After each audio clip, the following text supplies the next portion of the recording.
जाणीव नेणीव भगवंती नाही, हरी उच्चारणी पाही मोक्ष सदा.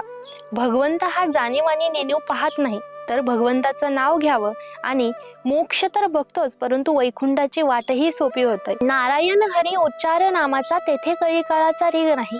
जिथे नारायण हरी या नामाचा उच्चार आहे, तिथे कळीकाळ येऊ शकत नाही. तिथे काळ सुद्धा आपला प्रभाव टाकू शकत नाही. तेथील प्रमाण नेनवे वेदासी, ते जीव जंतुसी केवे कळे. माऊली इथे प्रखर भाषेत बोललेलं आहे की तेथील प्रमाण हे वेदांना सुद्धा कळलं नाही, तेथील आपल्यासारख्या सामान्य जीवजंतूंना तरी काय कळणार आहे. ज्ञानदेवा फळ नारायण पाठ, सर्वत्र वैकुंठ केले असे.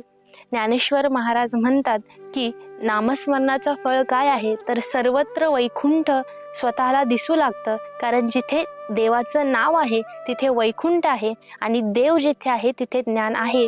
म्हणून हरिमुखे म्हणा, हरिमुखे म्हणा, पुण्याची गणना कोण करी.